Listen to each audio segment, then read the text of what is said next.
Good evening, everyone, and thank you so much for staying with KTV2. It is Wednesday night. It means that we have a very special program to the point. As we all know that the holy month of Ramadan is just around the corner. So that's why we are going to dedicate this episode about what exactly we need to do regarding food in Ramadan and what exactly we need to avoid. So let's talk about the food. The food that we eat gives us our body the information and materials they need to function properly. If we do not get the right information, our metabolic process suffer and our health declines. If we get too much food or food that gives our bodies the wrong instructions, we can become overweight, undernourished, and at risk for the development of diseases and conditions such as arthritis, diabetes, and heart disease. In short, what we eat is very important for our health. Consider that in the light of the Webster's definition of medicine, the science and the art dealing with the maintenance of the health and the prevention, alleviation of cure of diseases. So as I mentioned earlier, tonight we are going to focus on the food in Ramadan and beyond. So we have two distinguished guests. They are going to be right here in our studios right after this report. Stay with us.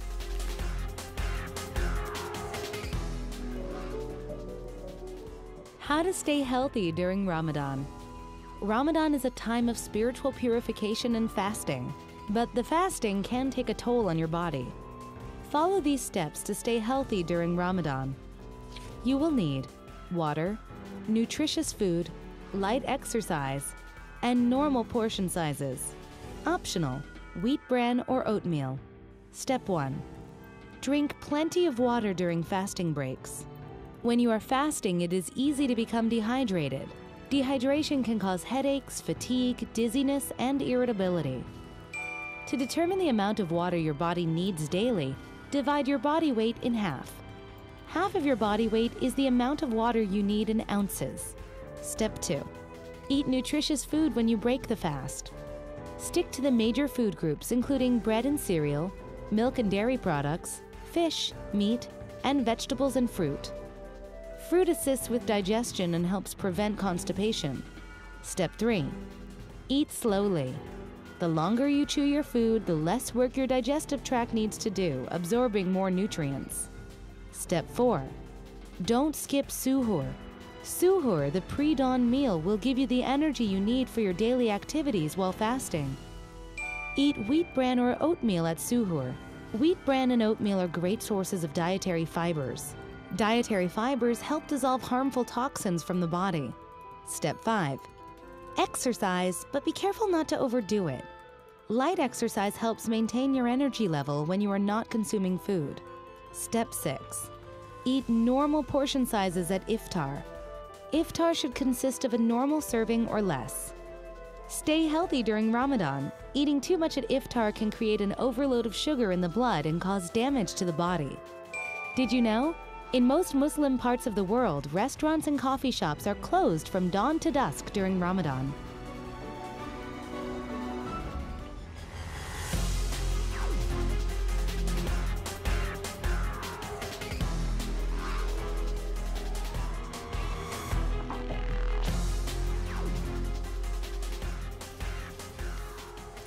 We are right here on To The Point. We have one of the best assistant professor, Department of Food Science and Nutrition, Kuwait University, Dr. AHMED ALDEGBASI. And he is going to talk all about the food that we need to avoid in Ramadan and food that we need to put in our body to help us fast during the holy month of Ramadan. Good evening and thanks so much for being with us. Good evening. Thank you for having me. It's a pleasure to be here. It's our honor. You have heard my introduction at the beginning of this episode that we are going to talk about Ramadan and the food. And since you are an expert, tell us exactly, and our audience right here, how do we prepare our bodies to endure the hardship and the hunger and the thirst in Ramadan? Okay, perfect, thank you. First of all, I'd like to actually wish you and everyone else happy Ramadan and barak alaikum shahr, everyone. What's really important to think about when we think about food is why do we eat food, right, in general? So to give us energy. So when it's Ramadan, you want to think of the foods that would, as you said, sustain energy, give you that energy during the day when you're fasting, and even after you break your fast, you want to eat those foods that also actually are able to help you the next day. So you're thinking of three things when you come to food. You want foods that will make you full the longest. You want foods that would give you a slow and steady supply of energy, and then food that would hydrate you. These are food that gives you the impression and the feeling that you are full, you do not need to eat, such as? So these are high fiber foods. There's a lot of different types of high fiber foods, and as you know and the audience know, fiber is indigestible. So basically what it does inside our bodies, it actually increases the size of food inside your body. And what does that do? It actually expand inside of your stomach. Exactly. Okay. And that would do three things. First, it would make you think that you are fuller. It would give signals to your brain that you're actually fuller. The second, it would slow the movement of food inside your body. And what does that do? It gives you a slow but steady supply of energy. And this is very important when you're fasting. So you're getting that energy, slow energy, to actually, go out. Give us an example of the food that you said that they might expand inside of the stomach and they give you the feeling of fullness. So whole grains. Whole grains. That's one? Yes, that's an excellent source. So you have like barley, that's oats. at suhoor, just before you start your fasting. Even with futur, actually, you can have them, right? Okay. So you can have that. And then you have legumes, beans, بقوليات. So all type of beans, lentils, and you can mix them with different kind of foods. Then you would have actually that added effects. The other thing you want to think about is protein. Protein is very important because protein also increases satiety, which is basically the feeling of fullness. So making sure that your meal, every meal, has high fiber foods, protein foods, and making sure you're staying hydrated would be the best way to. What about fluids? Do you need more fluids that you should or not? Well, most people need between 2 and 3 liters a day, and some people may need more depending whether they are very active. But it's very important because now during the day, and as you may know, that this might be one of the hottest Ramadans we have. So it's very important to stay hydrated. And I highly recommend When we water. say beverages, people tend to drink the sweetness of the beverages.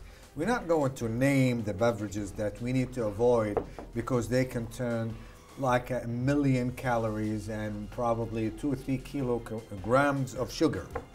Do we need to do that at al-futur or not? I think most nutrition experts would agree that you don't want to drink your calories, right? You don't. There is no harm in drinking juice, natural fresh juice, but it's much better to actually try and eat your fruits rather than drink them. But if you are only having maybe a glass a day, that's not a problem, At al-futur. Especially at futur, yes. So it's either مثلا you can have leban, you can have water, or you can have a fruit juice. What about the food that you need to avoid? So foods you want to avoid are the same. You want to avoid foods that would make you thirsty, foods that would make you hungry, and then foods that would make you tired. We're talking about foods that are high in sodium, highly processed foods, high sugar foods. When you say sodium, that means salt. Salty food. Yes. Like barbecue meat, something like that? So most of the salt that comes in our diet is from processed food. So if you eat anything that comes in a can or when you're cooking, you're adding, then So eating more natural foods, real foods, actually, then you're avoiding sodium. Other things you want to avoid are deep fried foods. So a lot of the sambusa, a lot of the everything that is fried. That's our favorite in Ramadan. I know. And after Ramadan. It's so true. Very important to think of moderation and balance. You can, a healthy diet can include everything, but in moderation and being balanced. So you said that you need to avoid sambusa just before you start your fasting at suhoor. Definitely. You can eat it at iftar. It's okay. You can. It's in not a moderation. It's not okay. It's not. It's Are you kidding me? Have you seen the plates on the table? Yeah, they are full of sambusa and kubba and everything else. This is why I'm trying to say not okay. Because people will eat it eventually. Having one sambusa is not a big problem at futur, but suhoor definitely is a very important meal. And you need to be very strategic in what you eat and think of the foods we just talked about. So high fiber foods, protein, and then maybe adding some dairy products. What about the rice? That's the main plate, not the dish, I'm going to say a plate, is it okay to eat as much as you want at al-iftar or not? Not really. I mean, not really. You know, I think rice. You're breaking their hearts and souls. No, rice has a very bad rep. So it's actually a good food. It's a very healthy type of carbohydrate, especially the rice we eat in Kuwait, which is basmati rice. But again, it's one of those foods. It's easy to overeat it, so you want to control it. Also, the other thing you want to think about variety. Most of us in Kuwait eat rice on a daily basis. I mean, and maybe thinking about different types of grains. Not on a daily basis. A friend of mine, he eats rice breakfast time. I believe that. I know that. I believe that, yes. Now it's Ramadan and you're telling me that we need, you know, to control the quantity of the rice. It is harder said than done. It is. But I mean, everything can be done, in fact, you know, with practice and really thinking about why do we eat, you know, what's the purpose. In fact, Ramadan is a great time to actually worship God, it's a very spiritual time. I know. And it's very important to take care of yourself. And the way you do this is actually eat better and eat healthier. So you said something about the rice. Let's stick with rice because this is the main plate, and not only Ramadan and every day. You said you need to control the quantity. Yes. So what do you propose? I mean, the serving size for rice, the recommended serving size for rice is about half a cup of a serving. So, and usually most per person.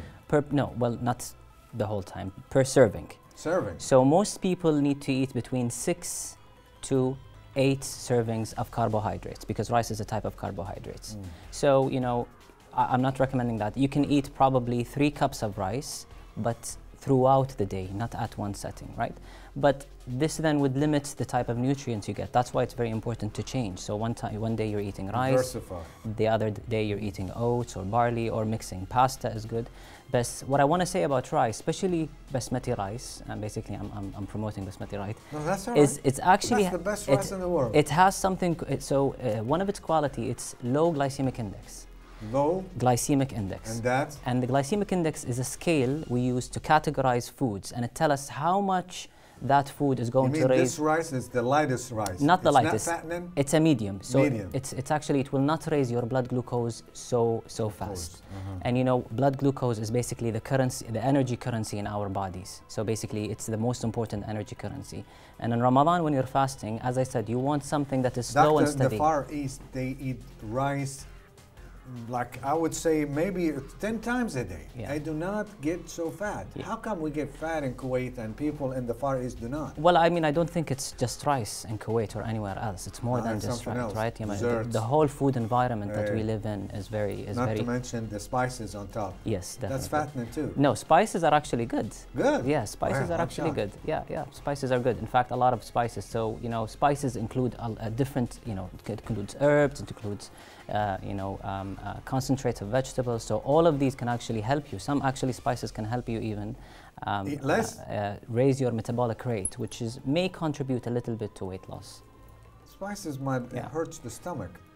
So unfortunately, some people might be affected by certain spices. They might have ulcer or something like that. Yeah, so not all spices. You know, pepper would be a problem for people that have ulcers or people that have gastric reflux. But for most people, I think they can handle spices. And when I'm talking about spices, I'm not talking about hot, spicy food. It can include curcumin, which is basically turmeric. Curcumin is perfect, actually. Wow. That's why we have the expert, ladies and gentlemen. Get informed. Now, let us talk about bodies detoxified in Ramadan. What exactly we're talking about here? Perfect. Detoxify. So the word detox means different things to different people. For most people, when they think of detox, they think of those fad diets that actually promoting juices or promoting restricting types of food. And there isn't really enough evidence for these. But as me and you are speaking now, our body is actually detoxing. So naturally, your body has the ability to detox. Your liver, your immune system, both of them are built to actually, to control and regulate any foreign, any toxins inside our bodies. So what you can do to actually help your body detox is eat really a healthier diet. So certain types of food you want to eat, as I said, high fiber foods, whole grains, all of these, they have a lot of chemical compounds that would actually make your body do its job even better, so in detoxifying and controlling toxins. You mentioned earlier that the month of Ramadan, it's not the month of eating, it's a month of worship and it's month to be closer to God. We all know that. But people, they have different knowledge of Ramadan. They prepare food-wise for Ramadan just like they are going to die after that month.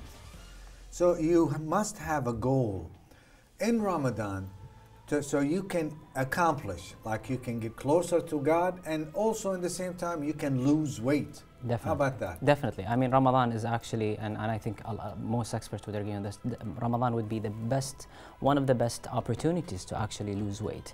You know, as you said, the purpose of Ramadan is really spiritual. It's really to reflect and reconnect. And one of the things you want to reflect on is your behavior in general, right? So food behavior is a very important part. And being able to control all of these urges, being able to say no to food is one of the best things you can say. And it's a practice you can actually gain through Ramadan. It's a new habit that you can develop. So a very important thing we try to learn is changing your habits and modifying it. What about exercising in Ramadan? Well, you know, we have different opinions. Before you also, I mean, you give us your opinion. Some experts, they say, no, you need to stay away because your body has not enough nutrition, so you can burn and you can exercise. Others, they say it's a perfect time to exercise during Ramadan, during fasting. Yeah. I mean, one of the best things about science is that it's all about the evidence. So when it comes to evidence, scientific evidence. Okay. When it comes to exercise, you know, the jury is still out, so there isn't really enough evidence. Most people should avoid exercise before they break their fast, because as other experts have said, you don't have nor the energy, and you're fasting. We're also worried about dehydration. That's a major issue. When you're dehydrated, you're actually not able to perform your exercise, and you can do more harm than basically benefit. Unfortunately, some of us not healthy. They have some medical issues to their bodies. They have like high blood pressure, diabetes, and also with heart problems. Now, what exactly your advisement for them during the month of Ramadan and they want to fast? Well, I mean, I think most experts would agree that some people should not fast, but this really depends on each case individually. So I think the best advice is actually to consult with your medical doctor, consult with your dietitian. But there is good evidence that, you know, even diabetics, for example, can fast. Hypertensive patients, they can fast, but it all depends on the medication they take. It all depends on whether they have control, their illness is controlled. So unfortunately, I have to tell you the most common answer. It really depends on each individual's situation. Okay, final question. It is very intriguing for me, but I would love to know about indulge yourself in Ramadan, not to indulge yourself in Ramadan. So again, it goes back to really behavioral modification. You know, you can develop a habit, a new habit, you know, if you set your mind to it. So trying to really build that resistance, saying no to food, would actually, you know, help you develop that new habit, that understanding when you're full, when you're thirsty. I think really trying to understand when you're hungry and when you're just, it's an appetite is good. You know, that's the best thing you can do. Dr. Ahmed, honestly, it was very informative interview. Thank you very much. We'd love to meet you once again right after Ramadan. Doesn't mean in Ramadan. We can also interview some other time. Thank you so much for being with us. Thank you very much. Appreciate it. We'd like to thank Dr. Ahmed ALDEGBASI, Assistant Professor in the Department of Food Science and Nutrition in Kuwait University. You're still with us right here. To the point, we have a report, and it's all about the food. So we'd love to show you some kind of report that is going to help you in Ramadan. Enjoy it and come back with us.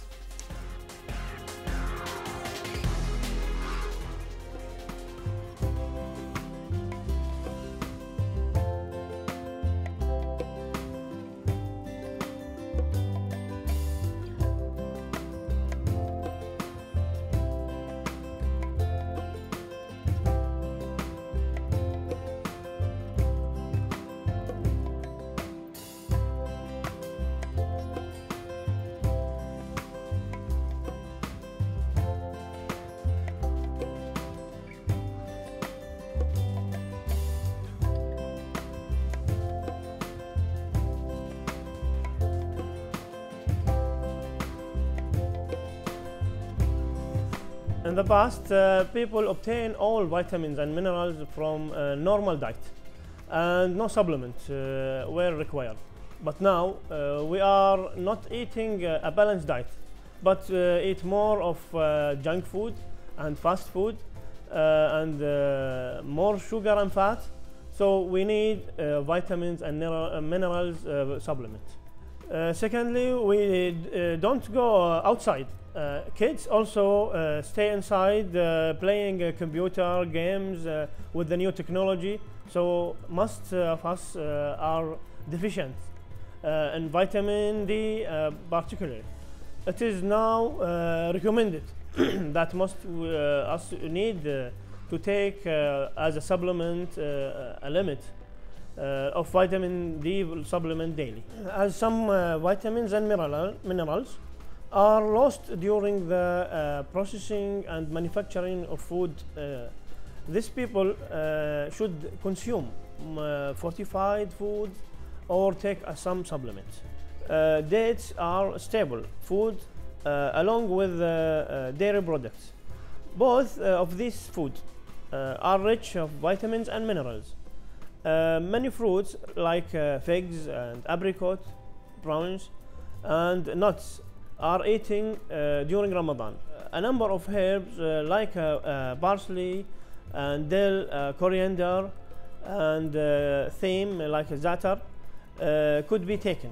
It's many colored like a vegetable, carrots and leafy vegetable, pumpkin, and many colored of fruits, mango, papaya, cherry, and watermelon are rich of dietary fiber. Many vitamins and minerals. They keep us for a long time. Instead of colored sugary drinks, people should consume more of fruit and vegetable juice like pomegranate juice, beetroot, and carrots. These are rich in vitamins and minerals and antioxidants. Sugary drinks are only empty calorie. Dairy products such as milk and laban and yogurt required for their growth. Kids normally don't like milk, but we can encourage to take fruit juice, paste, laban, and fruit yogurt instead of carbonated soft drinks, as the soft drinks remove more calcium and phosphorus from the kids' bone. Earlier people were eating a balanced diet consisting of natural food and not much of processed foods. They were also doing a lot of physical work outdoor. Now we don't do any physical work, and rather we are taking more junk food and fast food, which are low in vitamins and minerals and very high of fat and sugar. We need to create awareness among the Kuwaiti society about the importance of healthy eating and healthy lifestyle by organizing public seminars and public lectures and public demonstration. We at Inkisar have developed a number of nutritious foods, such as a whole grain baked product like high bran and wheat germ and barley and red palm oil and psyllium enriched baked products, as well as date fruit based in many products. Local food industry should take up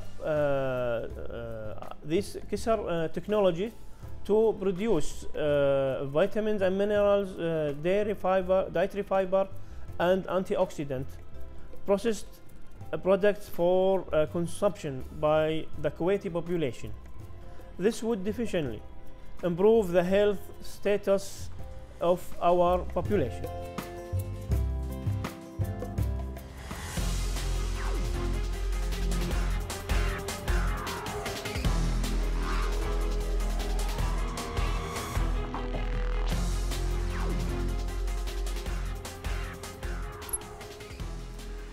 The last statistics from the Central of the Statistical Bureau in the state of Kuwait that families spend an average of 3 dinars and 723 fils a month, around 14% and spent on food, drinks and tobacco, while 6.6% is devoted to clothes and shoes, while recreational and entertainment take up to 21.8% of the expensive and 8.8% on transportation and communication.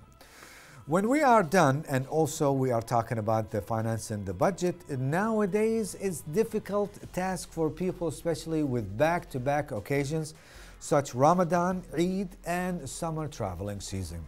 That's why we have here in our studio Dr. Turki ALSHAMERI to talk more about ways to budget and manage your money. Good evening, sir, and thank you so much for being with us. Good evening. You have heard my introduction. Lots of people, they spend kind of a little bit too much on recreational and food and forget about the essential stuff. What's your response? Bismillah ar-Rahman ar-Rahim.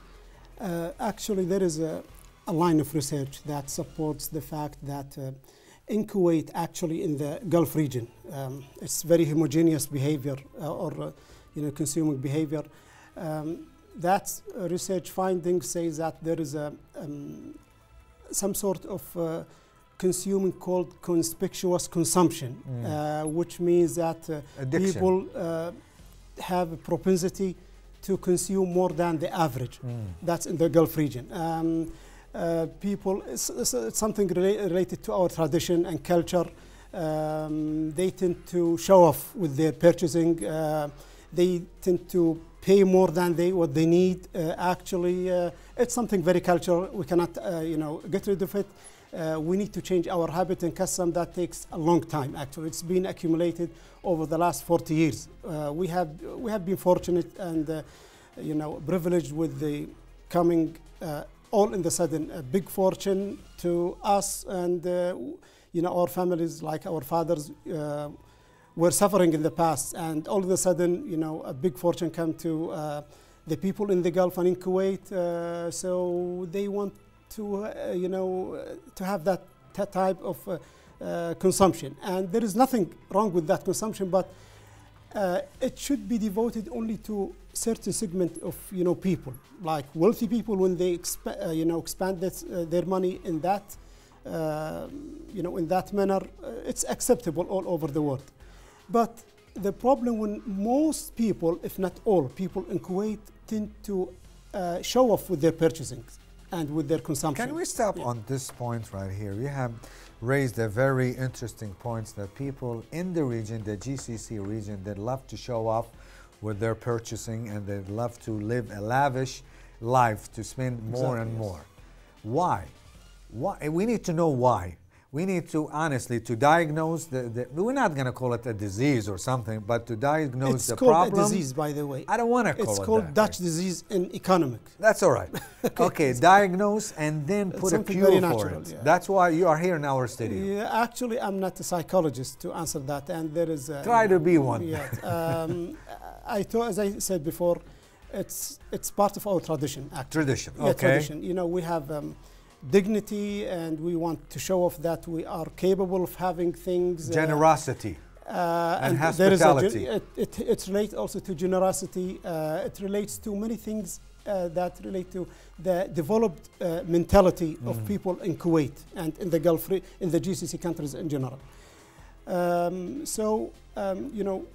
If, for example, if there is a person who doesn't have that much money, and all in a sudden you give him like 1 million KD. Oh. So that person usually doesn't have the technique to, to spend it wisely, wisely and overextended, time framework.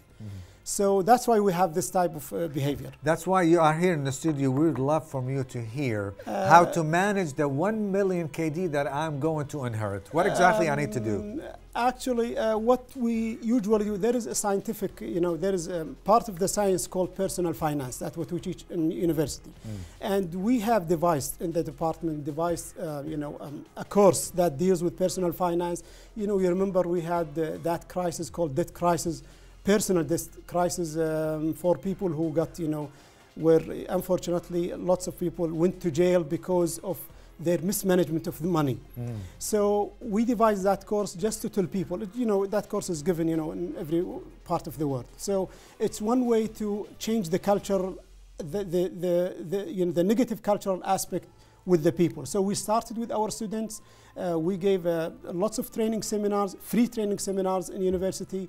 I appeared on TV many times. We had that, in 2003, 2004, 2005, that programs or episodes that talks about family or how a family could budget their expenses and how to, avoid the bad habits of expensing their money. We are doing our part, but it takes, just like clapping with one hand. It's like not enough. No, it's not enough. It's not enough. Now, the region, not only in the Middle East, probably in the worldwide, that you have crisis, political crisis, uprising here, war over there. You have your own money. You need to manage it to last you longer because there is uncertainty in the world. So you need to know what to do with your money in order for you to expand it more and more. What's your advisement? Well, there is a very long answer to this, and that's good. That's why we're here. Usually, I worked in this. Personally, I worked in this in America for some time. We usually, meet with the person, and we give him like a 2 or 3 page survey or questionnaire, so he can answer. So we try to identify who's our customer. Does he like to spend more? So we try to, push him to, good habits and take him away from bad habits by giving him the advice. In the Western world, they have a financial counselor, and it's a small business. Lots of people, married people, couples go to a financial counselor just as we go to any psychologist here in Kuwait to advise us, for personal matters. So usually we try to, not everyone is capable of investing his money, and not everyone is required to know what are the investment strategies that should be supposed to be followed by a person. But we give advice usually to go, for example, we advise people like if you have a policeman, if you have a teacher, if you have a musician, if you have, an actor who are not involved very much with investments. So we push him to a certain investment instruments that attached to his line of reasoning or attached to line of understanding. So we push him, for example, there's something called the mutual fund. We tell him that to go and buy a mutual fund based on these criteria. And we tend to help him in selecting these mutual funds. Now, I'm not claiming that that's what's happening in Kuwait because we don't have that type of culture. I mean, you open a financial counselor business and people, you don't expect people to flourish to your office and ask what about advisement you need to give our audience or our viewers that Ramadan is just around the corner and people, they go crazy buying food, extra food they do not eat. Probably they might throw away or probably they eat it. It depends about the family itself. And then after that we have Eid, and then right after Eid we have the traveling season. So we need to budget our money. What exactly we need to do? Actually, you need to develop something called cash flow statement. Cash flow, and I know it's cash a technical statements. And it tells you exactly a year ahead of plan. And some people are terrified when they hear a plan. A plan, it's it's not as bad as it indicates from the word itself. A plan is you have a goal, and you have a time frame to achieve that goal. That's simply a plan. So if you have that, then you are a planner, good planning. I tell them, well, at the end of the year, for example, you want to travel to one of the European countries, so you have to follow certain steps. So you have to draw that, you have to use a pen, and you have to use a piece of paper and write down what are your necessary expenses over 1 year. Like if you have you pay a salary to your housemaid, you have pay salary to your driver. Now you have 2 housemaids or 3 housemaids. You need to get rid of one. How to balance your money? Yes, exactly. How to balance your needs and frame that, pull that and reflect it in your budget for a year. Now, what type of money if you have? It's only your salary. What about your wife's salary? Now you have a goal. So how do you achieve that? So we try, I do my best to lay down some questions that help the person to achieve that goal. I need some, actually some ancillary tools so I can, I wish I can open, turn on my telephone so I can That's show a reason them, for you to promise us to come back again. How about that? I promise, yes. Okay, now, youngsters, the children in our home and somewhere else in the world, they pick up bad habits from their parents by spending too much money, and others, they're kind of a little bit stingy. They're not spending too much money. Exactly. So what exactly we need to do as parents to teach them not to spend and live a lavish life? It's a big problem, actually, and we really care about it. We tell parents, if you want to buy a smartphone, your kid, buy a telephone, not a smartphone. The kid doesn't need a smartphone, 200 KD smartphone. Do you honestly believe that? Are you going to convince the child that you do not need the smartphone? You cannot, actually. Okay, there you go. Arrest my case. Yeah. Okay, it's hard. So it's hard, actually, but with the aid of the media, with the aid of the NGOs, the non-government organizations like Jam'iyyat al-Islah, Jam'iyyat al-Muhandisin, Jam'iyyat, they all have to come with the effort. This is very important, by the way. We need to change the mentality of Kuwaiti people. Why? Because, we have a lot of money. Like one house maybe have at the end of each month 10,000 KD. The wife salary, the husband salary, the boy, the girl, the son and the daughter, they all have about 8,000 KD. This is around $25,000 each month. This is, a huge amount of money. Fortune. It's a fortune, actually. You can do so many things with it. But if you don't have a plan, it's just like, walking in a complete darkness. It doesn't matter which direction you mentioned go about 8,000 KD. If you do not have, a budget and a well-balanced checkbook, it may feel that you have only 800 KD. Exactly. Because you do not know how to use it. At the end of the month, some people, have like 3,000 KD or 2,000 KD a salary, and does his best to go to his brother and say, "Can I have this amount? I need to go." Like borrowing money from relatives. Unbelievable. At least if that person tries, makes an attempt to write down what are the main, expenses. It's not difficult. See, what I'm calling for is not difficult, actually. It needs an effort from someone. And I do my, when I approach this, when I carry out this conversation in any diwaniya in Kuwait and tell them you need to open this, let's talk about this, people don't take it, seriously. They don't. So it's very difficult for us, but they feel that one or two cannot do anything. They feel that you are interfering in their life. That's why they do not take you seriously. And probably they will attack you verbally. Yeah, different reasons, yes, but that's, a main thing. Now, how you are going to convince the youngsters if the old parents do not convince, they are not convinced? Okay, it's a course given to university, students, and this course is compulsory. We push the students to prepare a family budget and go and consult with their parents, with their households, and prepare it after like a week, comes and present it. So we try to, infuse that type of behavior into their minds. And it's proving fruitful after some time, but it's only a small segment. Now we are pushing hard to make that course required for 40,000 students in Kuwait University. We are pushing hard to make that even for private universities. It's a long way, but we have made the start several years ago. And we hope, 100 years at the age of nations, it's nothing. Since you are an expert about budgeting your money, balancing your money, people in our area, they borrow money during the summertime to travel and to show off, not to stay at home and try to live at the minimum of your money. What exactly we need to tell them not to do this every year?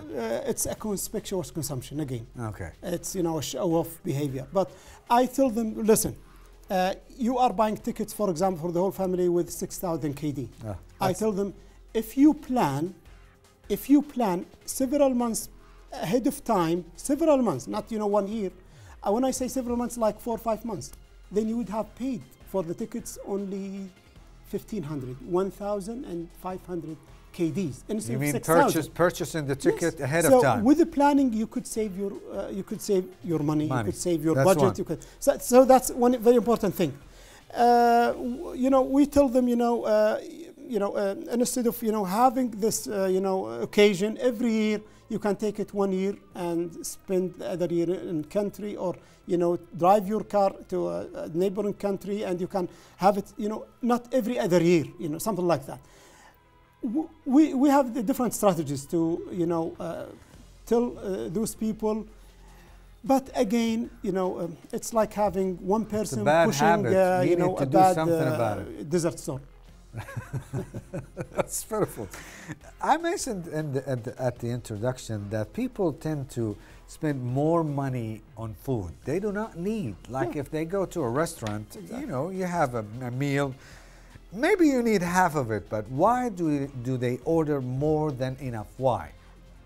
I know it's a show-off. It's a disease. No, I know it's that. a disease. It's they see that's part of our behavior. Actually, that's part of our custom. And for the record, it's not only in the GCC country; it's all over the world. No, I don't. I've seen it in Europe. I've seen it in Europe. Actually, in Europe, they take the food to their homes after they finish, and if there is something left over, they take it back. Maybe. Yeah, if I'm Okay. saying if, because those people have taxes, they have lots of expenses. Before they sleep, they think what they are going to do the following day. In Kuwait, because we have that fortune, we don't believe in planning. We have the fortune; we can spend the money anytime. We are generous. If I invite someone, I'll fill the table with all types of foods, although I'm inviting only one person. This is we believe from inside it's something wrong. It's a big mistake, but it's a kind of show off, or a kind of that person might say he didn't invite me, he was generous, something like that. Yeah, I'm telling you, it's part of behavior. We need a lot of, we need some psychologists. See, we do not want to neglect two things, honestly: good hospitality and kindness from us to spend more money on ourselves and our guests and children. Final thoughts. Well, hospitality is different from extravagance behavior. Hospitality means, providing food, but not big amount of food. Yeah. So generosity is to show off, good mentality, good behavior, but it doesn't mean that, you put like 2 glasses of water instead of 1 glass. It doesn't mean that. You don't have to. No, you don't have to. You don't have to force it. it. But that's why we have only 1 glass. And he drank it all. That's called disease. It's called by economists. But not here. We have only 1 glass here. How about that? Well, thank you very much. It's Dr. ALSHAMERI, a pleasure to have you here, honestly. Okay. Promise us to come back again. I will. Okay. And thank you very much for exposing this. This is a very important thing. I hope that you expose this topic with me or someone else sometime in the future. You can bet on it. We are going to do the same thing right after Ramadan. Okay. Well, we would like to thank our last and final and wonderful guest, Dr. Turki ALSHAMERI. He was talking about how to budget your money in every occasion. Well, unfortunately, this is the only time that we have this evening. We would love to see you once again right after Ramadan.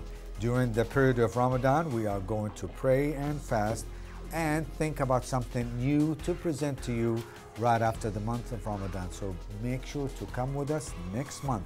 Until then, I'm AHMED ALWASMI. I hope to see you once again. Keep on watching KTV2 and good night.